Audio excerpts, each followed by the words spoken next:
Welcome to today's Explainer. We're jumping right in today because we're unpacking a really fascinating and honestly kind of challenging philosophical text from August 2013 by the author Xu Feng.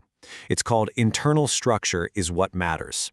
And it basically asks us to completely rethink how we view our place in the world, our successes, our failures, and even our fundamental nature. The core premise here is bold. Our inner makeup entirely dictates our reality. Forget external circumstances, forget luck, forget societal advantages. According to this text, the blueprint of your existence is written entirely within. So let's explore exactly how this works. Okay, let's dive into this. 200 to 1. Now you might be wondering, what exactly is that? Well, this represents a staggering, very specific price difference highlighted in the text. According to the author's figures, the price of a single, tiny 1-carat diamond, which is literally just 0.2 grams, was around 14,000 RMB. In contrast, a whole ounce of gold was about 10,270. If you break that math down, a carat of gold is only 70 RMB. So that leaves us with this incredible 200 to 1 price difference between diamond and gold. But why? Well, the text argues that the fundamental reason lies purely in the different internal structures of the two materials. It's not just market forces at play here, it's the intrinsic nature of the elements themselves. And we see this play out in everyday life too. Think about the sweetness of sugar and the bitterness of tea.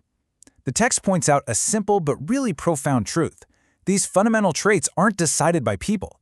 You don't negotiate with sugar to make it sweet, right? It's sweet because its internal structure dictates that it absolutely must be sweet. Tea is bitter for the exact same reason. The innate properties of the substances themselves are running the whole shebang. Section 1. Defining internal structure.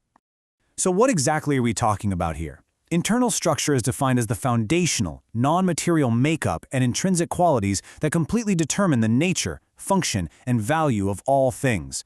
Going back to our earlier example, the author notes that the value of a 1-carat piece of common stone is simply too small to even measure. Why is that? Because its internal structure doesn't hold the same value as the internal structure of a diamond. Its nature, its function, and its ultimate worth are totally locked in by what it is at a foundational level. Now, what's really interesting is how the author scales this concept up from physical objects to literally all of existence. In this hierarchy of life, all forms of existence are categorized based entirely on their different internal structures. On the ethereal side, you have the greatest creator, gods, Buddha, angels, bodhisattvas, and celestial beings. And then over on the worldly side, it lists saints, sages, mortals, ladies, ignorant people, animals, evil spirits, and demons. The text explicitly states that life in all these forms is quite different from one another, solely because of their different internal structures.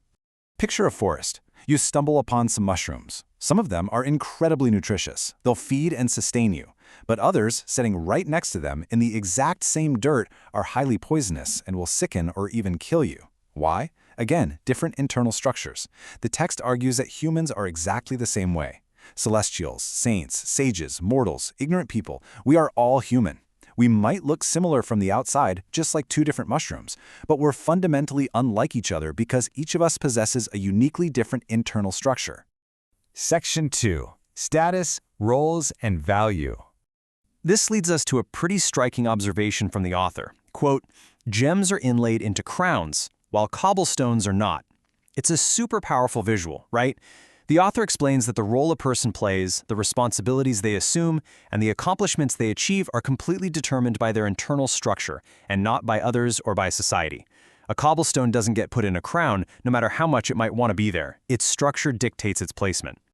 The author uses several brilliant rapid-fire metaphors to really drive this point home. Peaches and plums don't talk, yet people naturally come to pick them. The fragrance of flowers automatically attracts butterflies. Peonies don't have to announce their own beauty, but people naturally sing songs about them anyway. On the flip side, no matter how much flies and mosquitoes try to dress themselves up in tiny little tuxedos, people will still detest them. Beggars cannot possess refined tastes, and dog meat is not to be served at high-class feasts. The crucial takeaway here is that those who lack elegance and good etiquette are simply not presentable. The internal structure of each thing, its intrinsic quality, is what dictates its social role and status, period. Section 3. The folly of blame. I want to speak directly to you for a moment, echoing a really piercing question from the author. Are you not satisfied with your current situation? It's a question designed to challenge your deepest assumptions about your own life, your career, and your social standing. Well, brace yourself, because the text delivers a pretty harsh reality check in response to that question. The author states that if someone complains about heaven and earth, blames others or society for their ill treatment or bad luck, or finds external excuses for their failures rather than blaming themselves, they are either ignorant or just plain stupid. Yeah, it doesn't mince words. The philosophy argues that it's fundamentally wrong to envy others or to admire them from afar, and it's equally wrong to blame social injustice for a low status. Instead, the text advises something radically different: being content in poverty and devoting oneself to spiritual matters. Basically, do not look for external excuses, look for the source causes from within your own internal structure. Section 4. Refining the Inner Self. So, let's look at how this builds. The author explains that the internal structures of things are determined by their quality. Think about the contrast here. You have good intrinsic qualities: diligence, kindness, purity, honesty, integrity, modesty, and open-mindedness. And then you have the bad intrinsic qualities: jealousy, blame, selfishness, greed, laziness, arrogance, dishonesty, and narrow-mindedness. The text warns that a person lacking good quality can never be smooth and refined, no matter how hard they struggle. They will never be truly accomplished in their career or sail easily through life. Sure, they might enjoy good fortune for brief times, but the text insists it absolutely will not last for very long. Actually, scratch that. Let's talk about what the author explicitly lists that we must not do to perfect our internal structure. We should never waste time flattering or currying favor with others. We shouldn't try to use connections for special treatment. We shouldn't seek out magic power, skills, or hidden shortcuts. Sorry, no magic cheat codes for life here. We shouldn't beg for mercy and help, or be opportunistic, trying to find hidden external secrets to success.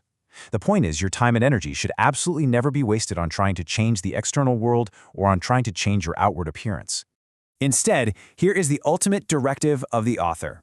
Invest your time and energy into improving and perfecting the non-material structures of your life and developing good quality. This is for people who are moving toward heaven through self-refinery and self-improvement. Remember that concept of being content in poverty we talked about? That's a huge part of this. It's about letting go of the external rat race and devoting everything to your spiritual and non-material foundation. Because if your quality isn't excellent and your structure isn't perfect, the text declares you can never reach heaven. We're left with this one final, incredibly powerful metaphor about a hard rock. Try as it might, a common hard rock will never be cherished and valued by others just by wishing it so. It must alter its internal structure in order to be valued and loved as a treasure and be applied in the most eye-striking and noble places. And that perfectly summarizes the core thesis for us. True transformation, whether you're seeking to reach heaven or achieve genuine value in this life, must come entirely from within. Which brings us to a provocative question for you to take away today. If your destiny is written entirely in your internal structure, if your successes, your failures, and your very nature are determined not by the world around you, but by the qualities locked inside you, what small quality will you choose to refine today? Will you work on diligence, modesty, honesty? The choice isn't in what happens to you, but in what you're made of. Thank you so much for joining me for this explainer, and I really hope it gives you some fascinating ideas to reflect on.